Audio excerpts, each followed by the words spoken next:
Hi, I'm Lisa Moschler, Family Outreach Manager. I use she, her pronouns, and I work in the New Student Services Family Outreach Office here at Western. And I'm Dora. I'm the Student Coordinator of Training and Development for the New Student Services and Family Outreach Office here at Western. I use she, her pronouns, and I'm a third-year student. I'm majoring in environmental science with a minor in leadership studies.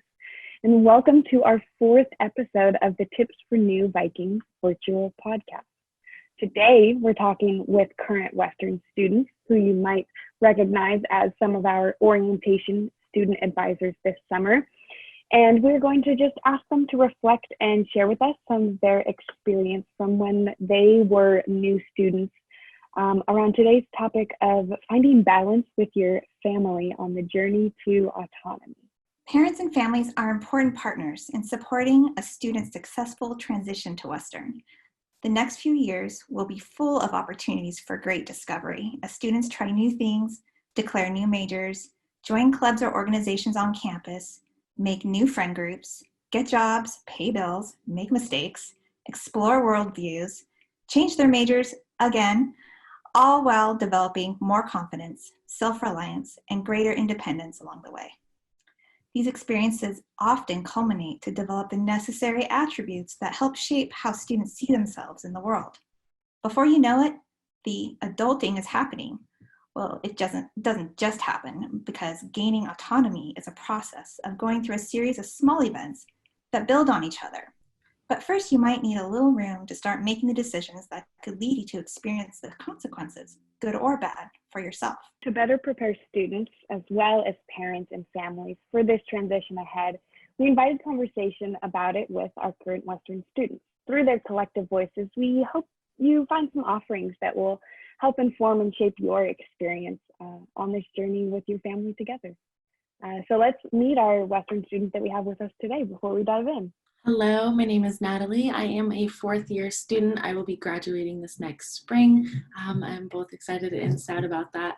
Western's awesome, but I am a communication studies major and I'm minoring in leadership. And I use she, her pronouns. Hi, I'm Lark Pasquale. I use they, them pronouns. I'm going into my second year here at Western, and I'll be majoring in music education. Awesome. So our first question, we just want to know if anyone wants to share about their family dynamic.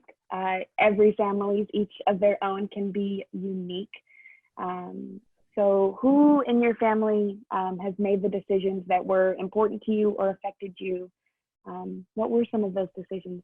What does that family dynamic look like for you? Yeah, so in my personal experience with my family, my parents have always been the ones ultimately in charge, but they always allowed us to like pursue whatever we wanted as long as they approved of it. And usually that was enough freedom for my brother and I. But yeah, ultimately they made the decisions. But definitely once I got into college, I definitely saw a change in freedoms and what our dynamic was as a family for sure. Was there any particular time while you were in college that you saw that change happen? Was it in a particular quarter, or was there any, particular event that maybe sparked that change or ignited it? Well, yeah, I would definitely say once I moved into my dorm, I was free. I was completely by myself. My dad had just left, and my mom called me later that evening and just saw how I was doing, and everything was going okay, and of course it was. And ultimately, I was free though, and it was just very nice to start my own personal journey of gaining more independence, and that was for me when I really realized that. And also my parents shortly after recognized that as well. Right. Thank you. What is it like for you if you jump back in the time machine? What's it like when you start making those first decisions by yourself? Did your family react to any of your independent decisions? Well, yeah, my family definitely was surprised by some of my actions because they just, in my past, I've always been more on the shy side. I'd be more quiet and reserved generally, but always polite regardless of the situation. But once I started making my own decisions and moves, I was a little bit more bolder. Like I was taking a lot of like big, new, exciting risks and whatnot within my department and just socially. And like when they heard about some of them, they're like, oh, wow, I didn't know you're all about that. And like, you're doing a lot. Okay. So like they definitely were surprised to say the least. Sounds like a little reassured maybe too. Like maybe they enjoyed seeing that process for you or seeing that growth. Yeah, absolutely. They were definitely pleased to hear that I was coming out of my shell a little bit. Yeah, in that transition, either of you, was there something that you did or responded to that made you realize, like, hey, I got this going to college at Western thing? Did anything give you a greater sense of confidence in your own abilities to do things by yourself? I think for me, that was when I got accepted into my major. Because originally I'd gone to Western with a completely different idea of what I wanted to do with my life. I wanted to get into community health and go with some route down that way. But I was kind of taking classes and it just wasn't me. And so I kind of decided to just change paths and I had no idea what I was doing. And then I found the communication studies department and I just kind of knew that that's what I wanted to do. And looking back, I'm just so thankful for, my parents being so supportive with that. I know that a lot of my friends, their support varies with their family, but my family was always so supportive, even with me making this like big switch, and were so excited for me. And so that's kind of when I really felt like, yeah, I got this college thing, like I can do this, like, getting accepted in was really, really big for me. And that's when I really felt like, I'm just set, I'm in it. So it was good. How hard was it to make that decision on your own to try and find a new path? Well, it wasn't bad. I was definitely very anxious about it because being at college, having being like, oh my gosh, what in the world am I going to do now? It's a little nerve-wracking, but something my family has always taught me is like, you just got to go for it. When something does not work out, you just got to kind of turn your cheek and go the other way and just you figure it out and you go and you try things. And another thing I'm thankful for, it's, something my parents have taught me, like, it's okay if you, fail at things or things don't work out. Like, that's a good thing. It can be seen as a really good thing because then you kind of know, like, oh, like that just wasn't for me. It's not even a failure. That's just kind of the best way to describe it. But it doesn't, yeah, but not in a negative way. So, I just kind of went for it. And my parents just always assured me, like, you're going to be great. Like, just as long as you're active in your own life and doing it, you're going to find what you want to do. And I did. And could not be happier with what I'm doing at Western. And I love it so much. And it's really good. So I'm happy. Yeah, that process of discovery can look a little different for everyone. And it sounds like it was something that was really supported for you and your family. And I'm so thankful that was your experience.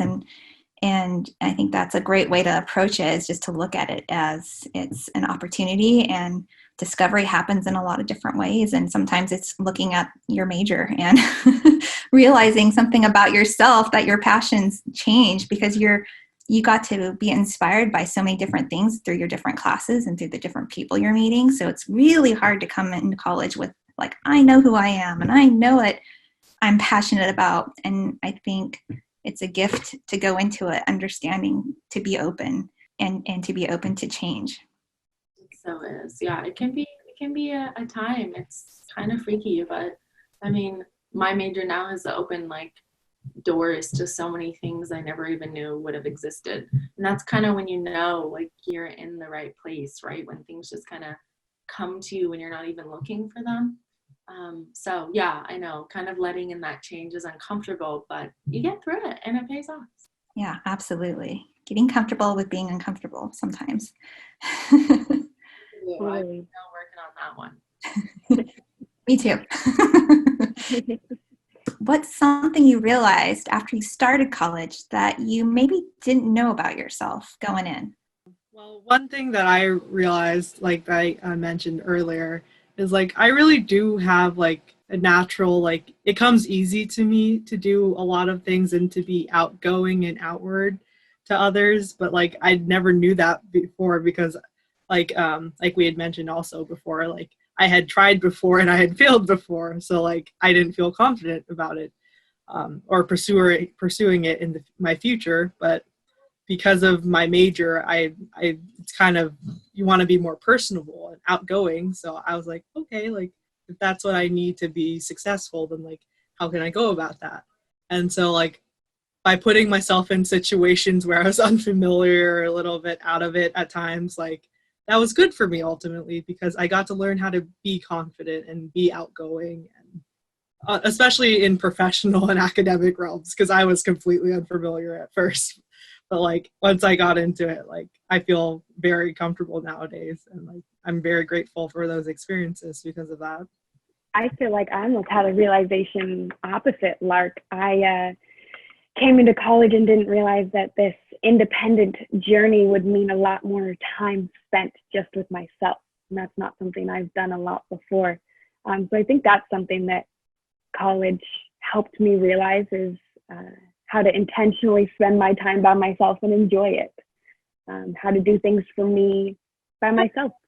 Totally. I mean, yeah, once you have all that free time, what do you do with it? Like, do you need to feel productive, or can you just chill? Do you need just being able to recognize what you need / what you want is just like a skill in itself. And yeah, definitely important to know how to do that. Yeah. Also realizing that sometimes you say yes to too many things and you don't have any time to spend by yourself, for yourself. Yeah, Finding that balance. Yeah. I know. Dora, that spoke to me so much, because when I got to college too, oh my gosh, being alone, like what is that? I hate it. I still hate it. I think that's part of who I am. I know I will always hate it. But I'm more comfortable with it now. I'm okay to go do things by myself now, but not for too long, because then I kind of go crazy. But I know I think, yeah, the same thing, something college taught me. It's like, it's a really independent journey. It really is. And yeah, you spend so much time with yourself, which is really good, but also really funky for 10,000% extroverts like me. So yeah, gosh, it's strange. That's for sure. That makes me think of something, Natalie. What was your like parents' response to you telling them that you're spending all this time alone or some time alone? Did that cause some concern? Oh my goodness, yes. Well, because at the time where I was kind of in distress, I remember my first quarter at Western, I was alone. I mean, for the first like few weeks, I mean, I was still trying to find my vibe and I hadn't found it yet. So, I mean, yeah, I remember just calling my parents in just complete distress, and I was just so upset. And I had never done anything, when you go to college, it's unlike anything you've ever experienced. So that caused my parents were very sad, very, very sad to hear. Like, they don't want to hear their child calling them like, oh, I'm hating this here. So that was not fun. Sorry, Mom. To put her through that. Yeah, they hated hearing that. But on the same hand, they're like, you just got to go for it. I mean, I wasn't helping myself either, because like you're in this, even though I'm extroverted, it can be so intimidating, and you don't even know where to go or what to try. And so they kind of gave me that push to just go for it, just go do something. And always be thankful for that from them, because they gave me a good push, so it was good. It's interesting. That was the thing you needed to hear, was just hang in there a little bit longer, stick it out, one more day, one more quarter, and sounds like eventually it all came together. Yes, it did, thankfully. But for a while there, I was thinking like, oh my goodness. But it doesn't last. It so doesn't last. I think so many students have those feelings in the beginning, even if it looks like everything's perfect. It's not. It's not for anyone. So yeah, you just got to keep moving forward, and it's going to be great. Yeah. Yeah, I think that's so important, as to, you think you get to college and you're now on your own. But you have to realize that you aren't. You do still have your parents that you've been with forever, and they can still support you. And it's really, yeah, that time when you feel like you're on your own, you're not. Yeah. Any other thoughts that you guys have around, why family support is still so important when you are expected to go off on your own? Well, one thing I can think of is like, there's always a lot of stress put on like making new friends and new connections and new everything is new when you come into college, especially when you move onto campus. Like I know that like a lot of people, they usually at least know a few, like one or two people from their like if they're from in-state, they usually know a few people, but even then, that's not necessarily who you're going to hang out with for the rest of your 4 years here. Like, okay, sorry, I was just like, oh, okay. So, yeah, and so like I said, like even if you know a few people, those aren't necessarily like just because you know them doesn't mean that those are going to be your best friends or who you get along with the best, you know? Like just because you know them doesn't mean you need to stick with them necessarily. You should be with people who uplift you and, you know, they give you what you in return would give them, you know? Like you want it to be healthy and mutual for sure. And so like when you're trying to do so many new things and put all this energy outwards, it's also important to make sure if you're, especially when you're not getting that and you're trying to make a lot of new connections, but they're not necessarily working out, you know, your family is always going to be there for you usually. Like a lot of people have like very strong, like familial ties. So like, it's very important to like utilize that when you don't have a lot of like outside support besides your family, especially when like you have like best friends who are across state or, you know, they're going to a different school or they're not going to school, you know, because like, yeah, like we've been talking about, it's very independent. So it's just like, you have to utilize the support you already have, like, because otherwise you don't have any support, you know? I agree with them as well. I mean, that's just the way it is. It's so true. Like your family's always going to be there for you and they're always there to help you, even if they're like kind of driving you nuts at college. I always know they have the best intentions in mind, even if it seems naggy, but yeah, they're always there. They're always supportive and in their own ways. And I think that looks different for every student and that's something important to note. But yeah, for sure. Yeah, well, thank you for offering that insight. So knowing what you know now, what's a pro tip for building independence, do you think? Setting some boundaries maybe, or yeah, making that transition with your family. Honestly, I think pro tip from what it sounds like you guys are sharing, we talk a little bit about the balance between challenge and support. There's a lot of challenge in college, but I think it's really important to remember that your family is there to balance your support with all of the new challenge that's going on. You'll have to make sure that you're checking in with yourself to make sure you're not challenging yourself too much. And I think something that's helped me in the world on my own is realizing that sometimes things don't happen immediately or all at once. Sometimes things have to build and grow on top of each other, and sometimes a slow process doesn't have as much visual progression as you may like. But stepping stones, one on top of another, you know, is the road to being more confident and rewarding yourself every time you do something challenging or uncomfortable. Rewarding yourself to gain a little more confidence and step forward. Okay, well, thank you so much. And I think that's all the time we have for today. We want to thank you guys for sharing your stories with us and invite all of you to start or maybe continue some of these conversations at home. And we hope you'll join us again for one of our next episodes. In the meantime, take care. And once again, welcome to Western.